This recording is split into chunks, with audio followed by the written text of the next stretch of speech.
नमस्कार दर्शकों, स्वागत है आप सभी का दूरदर्शन हिमाचल पर। आज मैं हूं आपके साथ दीक्षा शर्मा।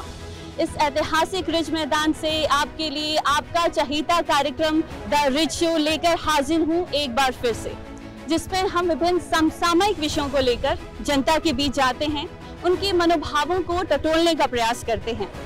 आज का हमारा विषय जनसंचार में प्रसारण का महत्व। इस विषय को लेकर जनता के बीच जाएंगे, उनके मनोभावों को जानने का प्रयास करेंगे। मीडिया को लोकतंत्र का चौथा स्तंभ माना जाता है और इस स्तंभ को मजबूती प्रदान करने के लिए साल 1997 में प्रसार भारती की शुरुआत की गई। प्रसार भारती के अंतर्गत दूरदर्शन व आकाशवाणी को रखा गया। जिस उद्देश्य से प्रसार भारती की शुरुआत हुई थी, कितना सफल हुआ है प्रसार भारती उन उद्देश्यों को प्राप्त करने के लिए, आज इन्हीं विषय की चर्चा हम अपनी जनता के साथ करेंगे। बच्चे किसी भी देश का भविष्य होते हैं। उनके मनोभाव ही डिसाइड करते हैं कि देश का भविष्य, देश की दशो दिशा किस प्रकार रहने वाली है।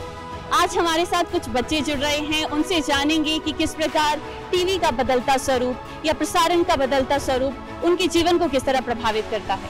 नमस्कार, स्वागत है आपका डीडी हिमाचल पर। Thank you so much for giving me this opportunity to say on DD Himachal. आपका नाम और आप कौन से स्कूल से? My name is Kashika Thakur and I'm from DV Lakkad Bazaar Public School. जी, आपसे भी जानना चाहेंगे आपका नाम? मेरा नाम Astha Gupta, I am from DV Lakkar Bazaar school. जी, तो आज हम बात कर रहे हैं जो टीवी का बदलता स्वरूप है या मास कम्युनिकेशन में हम देखते हैं ब्रॉडकास्टिंग का जो बदलता स्वरूप है। आपसे जानना चाहेंगी, जब ऑथेंटिसिटी की हम बात करते हैं, कोई भी न्यूज़ ग्रैबिंग की हम बात करते हैं, तो आप किस सोर्स पे रिलाई करती हैं? एक तो सोशल मीडिया काफ़ी अच्छा सोर्स है। अगर हम देखें तो मोबाइल फ़ोन्स में हर एक चीज़ है, अच्छी भी है बुरी भी है। अगर हम देखें तो न्यूज़ सारी अप टू डेट अब आप रह सकते हो, जनरल नॉलेज और जो भी आपकी करंट अफेयर्स है आप उससे इंटैक्ट रह सकते हो और you can just increase your knowledge from there. तो करंट अफेयर्स की आपने बात की, अपनी नॉलेज को इम्प्रूव करने के लिए हम सोशल मीडिया का सहारा ले सकते हैं, टीवी का सहारा ले सकते हैं। लेकिन एक समय ऐसा भी था जब हम अपनी फैमिली के साथ बैठकर टीवी देखा करते थे। लेकिन आज इंडिविजुअलिटी की बात करें, चाहे प्राइवेसी की बात करें, बहुत बदलाव आए हैं। आपसे जानना चाहेंगे कि क्या आप भी समय निकाल पाती हैं अपने फैमिली के साथ टाइम स्पेंड करना टीवी देखने के लिए? निकालना पड़ता है टाइम, लाइक स्क्रीन टाइम वगैरह कम रखो, फ़ोन कम खुद ही यूज़ करो, तो थोड़ा टाइम निकल ही जाता है और निकालना पड़ता है थोड़ा मेहनत करके। क्योंकि इससे जो हमारा आपस का जो रिलेशन है वो भी मजबूत होता है। तो आपसे हम थोड़ा जानना चाहेंगे कि स्कूल में भी किस तरह से आपको सेंसिटाइज किया जाता है कि कितनी स्क्रीन टाइमिंग होनी चाहिए, कितना हमें टीवी को टाइम देना ज़रूरी है या फिर कितना अपने आप को रिस्ट्रिक्ट करना ज़रूरी है? हाँ जी, ये सेल्फ कंट्रोल होता है। अगर आपने खुद से ऐसा चाहना है कि आप कम फ़ोन टाइम रखें और आपका स्क्रीन टाइम कम हो, डेली आप 1.5 आवर के लिए ऑनलाइन रह सकते हैं और बाकी के समय आप पढ़ाई में दे सकते हैं एंड आप फैमिली के साथ ज़्यादा टाइम स्पेंड रखो, ताकि आपका स्क्रीन टाइम और मोबाइल यूज़ करने का टाइम भी धीरे धीरे कम हो जाएगा। क्योंकि आप जितना सोशलाइज रहोगे, अपने पेरेंट्स के साथ जितने टच में रहोगे, आपको किसी और चीज़ की ज़रूरत ही नहीं पड़ेगी। आप पढ़ाई में ध्यान दोगे और you will just do excel in your life. आज बच्चों में बहुत एंजाइटी देखने को मिलती है, नर्वसनेस देखने को मिलती है, स्ट्रेस बच्चों में बहुत देखने को मिलता है। तो ऐसे में परिवार का क्या रोल हो सकता है स्ट्रेस को बर्स्ट करने में, और वो जो फैमिली टाइम होता था, टीवी देखना, साथ में रेडियो एंजॉय करना, उसको किस तरह आप मिस करती हैं और किस तरह उसको दोबारा अपनी लाइफ में लाया जा सकता है? उसको दोबारा अपनी लाइफ लाइक अपना फ़ोन वगैरह दूर रख के थोड़ा, अभी पर्सनल फ़ोन लेना है तो +2 के बाद, अभी से तो नहीं लेना है। और फैमिली टाइम, लाइक एंग्जाइटी वगैरह कम करने के लिए फैमिली से ज़्यादा बात करो, फैमिली को प्रॉब्लम्स बताओ, तो जो पेरेंट्स सिखाएंगे वो अच्छे ही सिखाएंगे, तो इस तरह थोड़ा स्ट्रेस भी कम होगा और फ़ोन थोड़ा दूर रहे बस। समय के साथ मीडिया के सोर्सेज बदले हैं, एंटरटेनमेंट के सोर्सेज बदले हैं। ऐसे में कौन सी न्यूज़ ऑथेंटिक है, कौन सी नहीं, कौन सी चीज़ें ऐसी हैं जो हमारी लाइफ को सीधे सीधे प्रभावित करती हैं? ऐसे में बहुत ज़रूरी होता है कि हमारे सोर्सेज ऑथेंटिक हों। हमारे साथ कुछ लोग जुड़ रहे हैं जो हमें बताएंगे कि कौन से ऐसे सोर्सेज उनकी लाइफ में हैं जिन पर वो रिलाई करते हैं कि ये इन्फॉर्मेशन ज़रूर ऑथेंटिक होगी। नमस्कार, आपका नाम, आप कहाँ से? मैं सोम शिंदे बात कर रहा हूँ एंड मैं पुणे से हूँ। मैं अभी यहाँ पे घूमने आया हूँ। तो जैसे आपने बोला, तो हम जैसी जो जनरेशन है वो ज़्यादातर डिपेंड करती है सोशल मीडिया पे। जो सोशल मीडिया पे जो दिखता है वो ऐसे हम लोग मान के चलते हैं रियल है, बट आजकल अगर देखोगे तो कई प्राइवेट मीडिया सोर्सेस है जो न्यूज को फेक बना के या फिर चढ़ा के बताते हैं। जैसे अभी रिसेंट एक एग्जांपल बता दूं, धर्मेंद्र जी जो है बहुत बड़े कलाकार है, वो थोड़ा सा हॉस्पिटलाइज हो गए थे, उनको थोड़ी प्रॉब्लम हुई थी, तो प्राइवेट न्यूज चैनल ने क्या किया कि उनका फेम लेने के लिए उनको डेथ हो गया उनका ऐसे साबित कर दिया, बट वो गलत है। सो अगर हमें किसी पे विश्वास रखना हो तो हम लोग गवर्नमेंट बैक्ड कोई प्लेटफॉर्म हो जिस पे हम विश्वास कर सकते, उसी को देख के हम लोग विश्वास रख सकते उस चीजों पे। आपने सोशल मीडिया की बात की और प्राइवेट न्यूज़ चैनल्स की आपने बात की। बहुत सी खबरों को ऐसे ही फैला दिया जाता है, फेक न्यूज़ को फैला दिया जाता है और उसके पीछे सॉरी भी आई थिंक उसको एडमिट भी नहीं किया जाता है। जी, सॉरी बोल देते हैं और उनको लगता है सब कुछ हो गया, बट जो उसके पीछे उनके जो फैंस थे, उनकी जो फैमिली थी, उनके जो इमोशंस होते हैं उसका कोई ध्यान नहीं देगा या फिर उनको कुछ पड़ा नहीं है। तो ऐसे बहुत सारे न्यूज़ है जो फेक वगैरह आती रहते हैं एंड बस वो अट्रैक्शन एंड चैनल ग्रोथ के लिए किए जाते हैं, स्टंट है वो। और कुछ चीजें ये भी होती हैं कि सोशल मीडिया, इंस्टाग्राम या कुछ भी जो एप्लीकेशंस है उसमें आपने कोई पोस्ट डाल दिया और आपसे गलती हो तो आप उनमें डिलीट उनको कर सकते हैं, कि बाद में पता लगा हमने तो डाला नहीं था। लेकिन जो न्यूज़पेपर या जो बहुत पुराने गवर्नमेंट बैक्ड चैनल्स हैं वो सारी चीजें चेक करने के बाद में ही अपने उस पर पब्लिश करते हैं कि उनकी साइड से कोई गलती ना हो जाए, क्योंकि ये मीडिया की बहुत बड़ी जिम्मेदारी होती है कि वो गलत तरीके से कुछ भी चीज को ना शो करें कि लोगों को गलत इन्फ्लुएंस ना हो उन सब चीजों से। जी, तो मीडिया की एक तरह से एक रिस्पॉन्सिबिलिटी है कि जो भी इंफॉर्मेशन दे वो पूरी तरह से ऑथेंटिक हो, इसका पूरा तरह से प्रयास करे। जी, पुरानी बात है, जब अपने नोटबंदी हुई थी तो कुछ प्राइवेट चैनलों ने के नोट में चिप लगेगी, ये ट्रैक होंगे, ऐसी मतलब कुछ ना कुछ कंफर्म करा, कुछ करा, ऐसी बातें कर देते हैं। कुछ बस न्यूज आई नहीं, कंफर्म करना नहीं, डायरेक्ट उनको सबसे पहले व्यूज पाने के लिए वो कुछ भी हद तक पहुंच जाते हैं। वो कुछ सोचते ही नहीं है कि क्रॉस चेक करें ऐसी चीजें हैं कि नहीं है, कंफर्म है। और गवर्नमेंट एक्शन नहीं लेती है इन चीजों पे, एक छोटा मोटा फाइन मार देती है बस। तो हम आज OTT प्लेटफॉर्म्स देखते हैं या इंस्टाग्राम पे कोई ऐसी न्यूज़ आ रही है या फेसबुक पे कुछ ऐसी न्यूज़ आती हैं, पर उनकी ऑथेंटिसिटी हमें पता नहीं चल पाती है। तो आप लोग कैसे डाइवर्सिफाई करते हैं कि कौन सी इंफॉर्मेशन है जो यूजफुल है, ऑथेंटिक है, जिस पे हम रिलाई कर सकते हैं? अभी एक ही चीज है हमारे हाथ में as a normal general public, हम ऐसे अकाउंट्स देखें जिस पे वेरीफाइड टिक हो। अगर जैसे इंस्टाग्राम है तो इंस्टाग्राम पे बहुत सारे अकाउंट्स होते हैं, फेक होते हैं, रियल होते हैं। अभी जो जेन्युइन चैनल है उसके ऊपर वेरिफिकेशन का टिक होता है, वो उसी टाइम मिलता है जब वो इंस्टाग्राम सारी जो बंदा जिसका चैनल है उसकी सारी इन्फॉर्मेशन लेता है, वेरीफाई करता है, अगर वो जेन्युइन है तो ही उसको टिक दिला। तो हमारे पास इतना ही है कि भाई अगर ब्लू टिक है तो हम उस पर विश्वास रख सकते हैं, अदरवाइज वैसे फेक चैनल तो बहुत सारे हैं। वरना 2-3 प्लेटफॉर्म पे हम उनको कंफर्म करने के बाद में भी ये कर सकते हैं कि ये सच है या नहीं है, क्योंकि एक प्लेटफॉर्म एक गलती कर सकता है, लेकिन 4-5 प्लेटफॉर्म उस तरीके से उसको नहीं डाल सकते। और फाइनल कंफर्मेशन तो पूरे दिन निकलने के बाद में जो अगले दिन सुबह न्यूज़पेपर में आता है फाइनल, तो मेरे हिसाब से वही बेस्ट चीज है। लेकिन आज के जमाने में मुझे नहीं लगता कि कोई भी बंदा न्यूज़पेपर पे इतना टाइम लगाता है। न्यूज़पेपर की भी एप्लीकेशन से भी आने लगे कि रात का प्रिंट हुआ और एप्लीकेशन में आपने स्क्रॉल करके अपनी न्यूज़ पढ़ ली है, वो भी एक अच्छा जरिया है जिससे हम इसको कंफर्म कर सकते हैं कि न्यूज़ सही है या नहीं। जी, और एक बहुत ही अच्छी इन्फॉर्मेशन भी सर ने हमें दी है कि जो वेरीफाइड जो भी न्यूज़ होती हैं, चाहे जैसे आपने ब्लू टिक की आपने भी बात की कि जो भी जिस भी न्यूज़ पर आपको ये सब वेरिफिकेशन मिल जाता है उसके बाद ही आप उस पर रिलाई कर सकते हैं। प्रिंट मीडिया प्रेस की भी हम बात करते हैं, तो आपसे थोड़ा जानना चाहेंगे, क्या आप भी न्यूज़पेपर पढ़ते हैं या फिर टीवी के साथ आपका जुड़ाव अभी भी है? नहीं, एक्चुअली क्या है कि हमारे घर में मेरी बहन जो है वो मास कम्युनिकेशन के अंदर है, वो भी जर्नलिस्ट है, तो उसको पढ़ना होता है कि न्यूज़ में क्या चल रहा है, कंफर्मेशन वो भी लेती है। तो ये चीज़ मैंने उसी से सीखी थी कि फाइनल कंफर्मेशन न्यूज़ पे ही आती है, क्योंकि वो भी किसी टीवी में ही काम करती है। तो वही चीज़ मुझे उसकी अच्छी लगी। उसको सारी नॉलेज लेने के लिए कोई भी डाटा है वो न्यूज़पेपर से ही निकाल के वो फाइनल कंफर्मेशन वहीं से लेती है। एक समय था जब सभी लोग मिलकर एक साथ टीवी देखा करते थे, एक साथ क्वालिटी टाइम स्पेंड किया करते थे, लेकिन आज का समय है सबके कमरों में अपनी अपनी टीवी है, सब अपने अपने हिसाब से टीवी देखते हैं, जिस कारण वो क्वालिटी समय की कमी हो गई है। ऐसे में कुछ लोग हमारे साथ जुड़ रहे हैं जो बताएंगे ये बदलाव को वो किस प्रकार देखते हैं। सबसे पहले जानना चाहेंगे आपका नाम? पंकज गुप्ता, पंचकुला से। जी मैम, आपसे? सुनैनागर, पंचकुला से। जी, तो आप यहाँ घूमने आए हैं, शिमला कैसा लगा आपको? हमारी 25th मैरिज एनिवर्सरी है, हम उसके लिए यहाँ आए हैं, रिच पर सेलिब्रेट करने आए हैं। बहुत बहुत शुभकामनाएं आपको आपकी एनिवर्सरी के लिए। सर, आज हम जिस टॉपिक की बात कर रहे हैं, जो मास कम्युनिकेशन में जो हमारे प्रसारण के, जो ब्रॉडकास्टिंग के जो भी जरिए हैं, उनमें जिस तरह का बदलाव आए हैं, तो आप उस बदलाव को किस प्रकार देखते हैं? अच्छा नहीं है, मतलब घरों में सब टूट गया है जी। पहले घर में सब एक टीवी होता था, एक रूम में बैठ के देखते थे, फैमिली टाइम स्पेंड करते थे। जी। अब सब अपने अपने घरों में टीवी लग गए हैं, टीवी नहीं है तो मोबाइल है, सब क्या टच स्क्रीन वाले, जी। तो सब उस पे लगे हुए हैं। और यूथ जो है वो मतलब जो आजकल वेब सीरीज आ रही हैं उसमें अच्छा कल्चर नहीं दिखाया जा रहा, वो मतलब बच्चों को खराब कर रहा है वो। जी। फैमिली से दूर कर रहा है हमारी अपनी जो संस्कृति है या अपने लोग हैं, जो जुड़ाव है या जो हम पीछे से सीख के आए हैं वो आगे पास ऑन नहीं होगा। वो ये हमारी जो पीढ़ी है ना, ये यहीं डेड हो जाएगा। नया यूथ उसको एक्सेप्ट नहीं करके राजी है इन चीजों की वजह से, क्योंकि वो सारा दिन उसमें, क्योंकि नेट एक टाइम के बाद बंद हो जाना चाहिए। वेब सीरीज के अंदर क्राइम भी बहुत ज्यादा है, तो वो चीजें एग्रेशन उनको खींच रही है, तो ये चीज अच्छी नहीं है।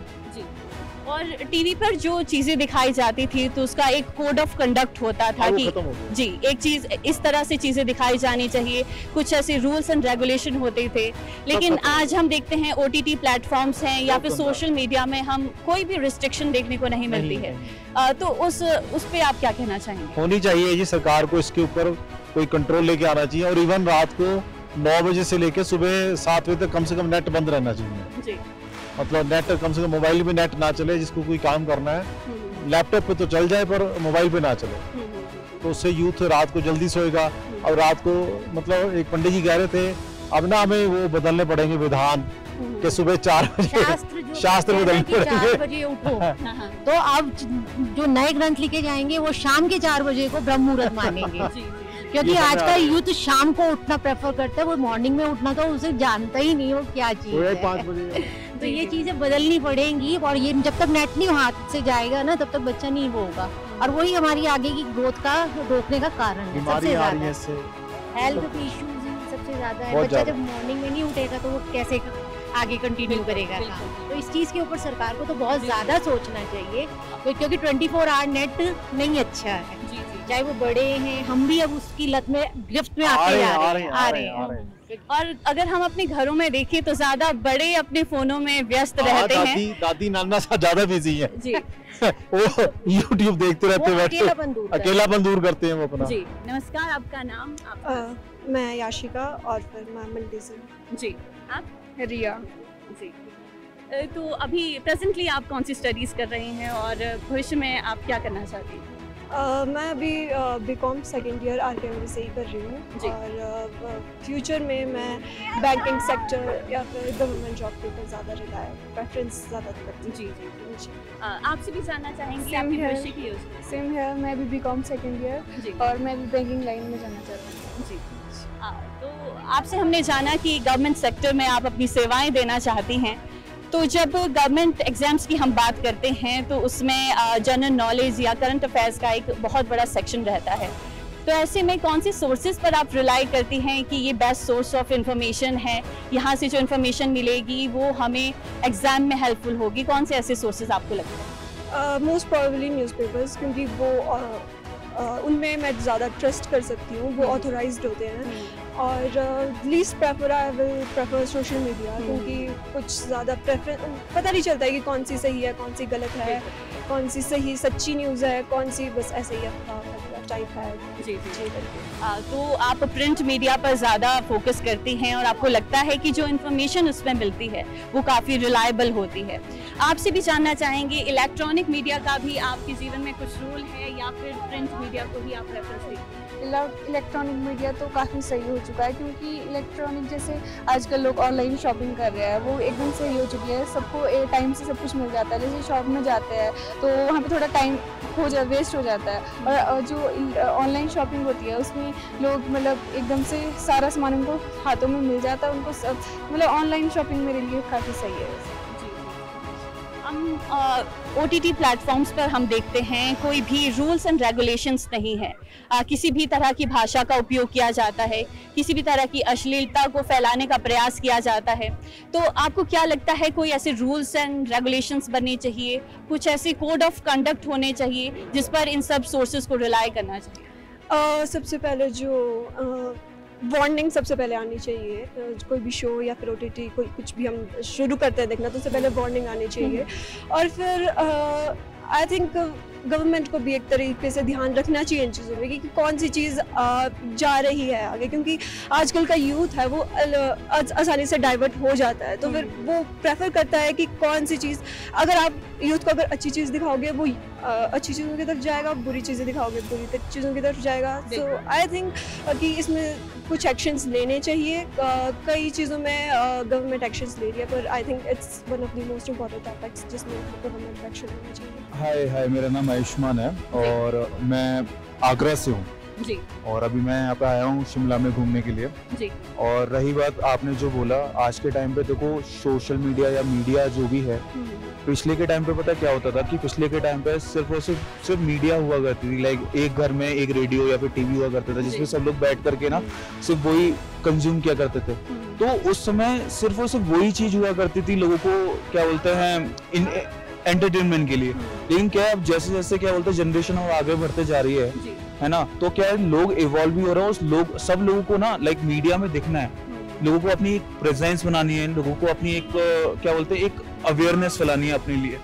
तो यार मेरी समझ से देखो, मैं भी इसी टाइम का ही, इसी जनरेशन का ही मैं भी हूँ। मैं भी 23 साल का हूँ और मैं बहुत ज्यादा बिलीव करता हूँ कि यार मीडिया पे, सोशल मीडिया पे आना ये बहुत ज्यादा एक अच्छी बात है। लेकिन बस ये कि आपके अंदर एक ऐसा जुनून होना चाहिए कि आप ना कम्युनिटी को लाइक वो करो, बाइंड करके रखो और आप बहुत अच्छी नॉलेज एक्सप्रेड करो। ये क्या है कि मीडिया का मिसयूज भी बहुत ज्यादा होता है, मीडिया का मिसयूज भी होता है। तो लोग ना, बहुत सारे लोग भटक भी जाते हैं अपने रास्ते से। बहुत छोटे बच्चे होते हैं, बहुत सारी चीजें देखते हैं, तो उनसे ना उनके मेंटल माइंडसेट पे भी बहुत ज्यादा फर्क पड़ता है अगर कुछ खराब वगैरह अगर वो देखते हैं। तो ये चीजें ना करते हुए अगर आप नॉलेज फैलाओगे, है जैसे कि मैं ट्रेडिंग करता हूँ, ठीक है, तो फिर मैं ट्रेडिंग लाइक सिखाता भी हूँ और बस इतना ही सब कुछ है।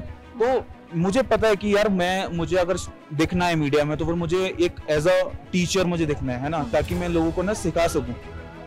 तो इसीलिए मीडिया पे आज के टाइम पे बहुत चीजें होती है। अब तो रेडियो वगैरह तो नहीं चलते हैं, सिर्फ टीवी है, सोशल मीडिया, और आपके पास इंस्टाग्राम हो गया, यूट्यूब हो गया। तो ये सारी की सारी चीजें एक मोड ऑफ कम्युनिकेशन हो गया है, जिससे ना बहुत ज्यादा इजी हो गया है न्यूज को एक्सेस करना और एंटरटेनमेंट को एक्सेस करना। बस ये आपके ऊपर डिपेंड करता है कि आप क्या चीज कंज्यूम कर रहे हो। अगर आप गलत चीज, अगर आप कुछ टाइम पास वाली चीज कंज्यूम कर रहे हो तो फिर प्लीज उस चीज को मत देखो। आप कुछ नई चीज देखो, कुछ नई स्किल्स सीखो, नई चीज सीखो, तो उसी से आपको ना आप बहुत ज्यादा ग्रो करोगे।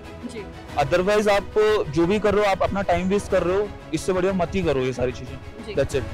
और समय के साथ हम देखते हैं कि जो भी रूल्स एंड रेगुलेशंस जो टीवी के लिए हुआ करते थे या फिर प्रिंट मीडिया के लिए हुआ करते थे, वो आज OTT प्लेटफॉर्म्स के लिए देखने को नहीं मिलते हैं, जिस कारण बहुत सी ऐसी चीज़ें देखने को मिलती हैं जो कि हमारे सोसाइटी को बैकवर्ड डायरेक्शन में ले जाती है।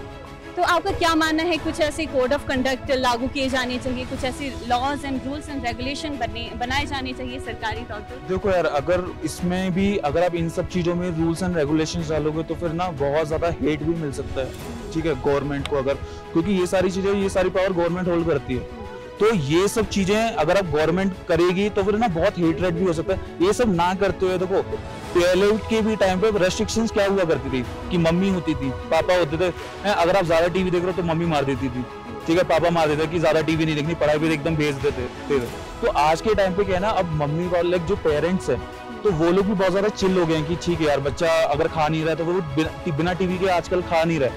और पेरेंट्स भी ऐसे हो गए कि चलो ठीक है, एटलीस्ट खाना तो खा रहा है, चाहे वो टीवी देख करके खा रहा हो या मोबाइल देख करके खा रहा हो, जो कि ये बिल्कुल भी ठीक नहीं है, ठीक है।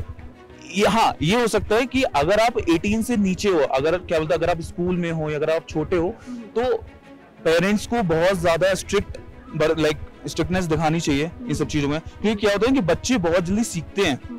अगर वो कुछ गंदा या फिर कुछ गलत ऐसी कोई कंटेंट देख रहे हैं, कंज्यूम कर रहे हैं, जो उनके माइंड में ना वो बहुत टाइम तक फिर वो छप जाता है, फिर वो वैसे के वैसे ही उस चीज को अडॉप्ट कर लेते हैं। अगर वो कुछ नई चीज कंज्यूम करेंगे, कुछ अच्छी चीज कंज्यूम करेंगे, तो क्या पता उनकी मानसिकनेस में और मेंटलनेस में ना बहुत ज्यादा सुधार आए और बहुत नई नई चीजें सीख पाए। लेकिन सबसे पहले यार देखो, बच्चा तो गलती करता है यार, बच्चे का तो है, क्योंकि बच्चा तो यार स्टार्टिंग से लेके अभी तक जो भी है मैच्योर नहीं होता। एक समय था जब टीवी को इडियट बॉक्स कहा जाता था।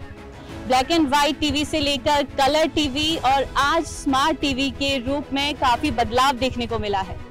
इस बदलाव का हमारे जीवन पर क्या प्रभाव पड़ता है, क्या पॉजिटिव या नेगेटिव इम्पैक्ट हमारी लाइफ पर पड़ता है, इससे संबंधित जानकारी के लिए हमारे साथ एक यूथ जुड़ रहे हैं। चलिए जानते हैं कहाँ से हैं वो, कहाँ, क्या है आपका? मेरा नाम संजीव कुमार है जी। मैं अल्मोड़ा से आया हूँ यहाँ घूमने। जी। तो संजीव जी, आपसे जानना चाहेंगे कैसा लगा आपको हमारा शिमला और कितनी बार आ चुके हैं आप शिमला? मैं तो फर्स्ट टाइम ही आया हूँ यहाँ पे अभी। जी। काफ़ी सही लगा, अभी तो एक्सप्लोर कर ही रहा हूँ, अभी जस्ट आया ही हूँ। जी। एक्सप्लोर कर रहा हूँ, देखूंगा, अभी तो अच्छा लग रहा है। जी। तो आज जो टॉपिक हम अपनी जनता के बीच लेकर आए हैं, बहुत सारे सोर्सेज समय के साथ उनमें बदलाव देखने को मिला है, चाहे वो एंटरटेनमेंट के सोर्सेज हो या फिर न्यूज़ के सोर्सेज हो। अगर आपसे हम जानना चाहें कि आप कौन सोर्सेज पे रिलाई करते हैं अपनी इंफॉर्मेशन के लिए या फिर एंटरटेनमेंट के लिए? ऑब्वियसली अभी की जो जनरेशन है वो तो पूरी ऐसी है कि स्मार्ट फोन पे और इस पे पूरा वो चली गई है, तो सब उसी पे अब देखते हैं जो भी देखते हैं। कुछ लोग हैं न्यूज़ भी देखते हैं, कुछ अच्छी चीज़ें भी देखते हैं, कुछ ऐसा भी है। जी। तो एक समय था जब पूरी फैमिली मिलकर टीवी देखा करती थी, चाहे वो एंटरटेनमेंट हो या फिर न्यूज़ चैनल हो, पूरी फैमिली साथ मिलकर देखा करती थी।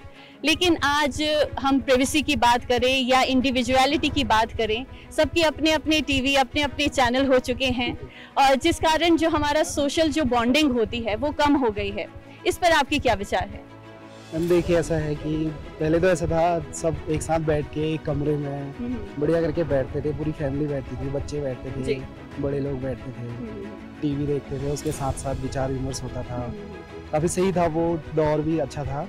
अब ऐसा हो गया कि सब अपने अपने स्मार्टफोन पे चले गए हैं, कोई अपने उसमें है, कोई अपने उसमें, सबके पास एक छोटे 10 साल के बच्चे तक के पास अपना एक फ़ोन है और हम ही लोग प्रोवाइड करा रहे हैं उनको, तो वो देख रहे हैं उस पर सब कुछ, अपने उसमें व्यस्त है, फैमिली से कोई मतलब नहीं है। ये चीज़ें मैं अपनी बाहर की तो मैं नहीं कह रहा हूँ, मैं अपनी खुद की फैमिली से देख के ये बता रहा हूँ।